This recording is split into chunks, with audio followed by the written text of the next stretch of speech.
కేకో భిన్న రుచి. విభిన్న రకాల వేడుకల్లో కేక్స్. పూర్తి వివరాలకు చదవండి రేపటి సాక్షి హైదరాబాద్ ఎడిషన్. టాలీవుడ్ కి నవంబర్ మంత్ షాక్ ఇచ్చింది. 22 సినిమాలు రిలీజ్ అయితే ఒక్కటి కూడా హిట్ కాలేదు. దీంతో ఇప్పుడు అందరి చూపు క్రిస్మస్ సీజన్ పై పడింది. స్ట్రైట్ డబ్బింగ్ అన్నీ కలిపి ఏకంగా 10కి పైగా సినిమాలు ఆడియన్స్ ముందుకు రాబోతున్నాయి. దీంతో క్రిస్మస్ సీజన్ కాస్త మినీ సంక్రాంతిగా మారింది.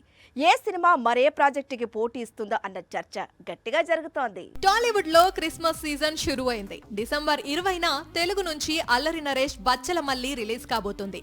రీసెంట్ గా రిలీజ్ అయిన టీజర్ పేలింది. నిజ జీవిత కథ ఆధారంగా తెరకెక్కిన మూవీ కావడంతో అంచనాలు ఎవరెస్ట్ ఎక్కాయి. అయితే ఇదే డేట్ కి తమిళ నుంచి విడుదలై 2, కన్నడ నుంచి యుఐ సినిమాలు రిలీజ్ అవుతున్నాయి. దీంతో ఈ 3 సినిమాల మధ్య భారీ ఫైట్ జరిగే ఛాన్స్ కనిపిస్తోంది. హాలీవుడ్ నుంచి ముఫాసా అనే సినిమా డిసెంబర్ 20న ఇంగ్లీష్, స్పానిష్ తో పాటు వరల్డ్ వైడ్ గా అన్ని ప్రాంతీయ భాషల్లో రిలీజ్ కానుంది.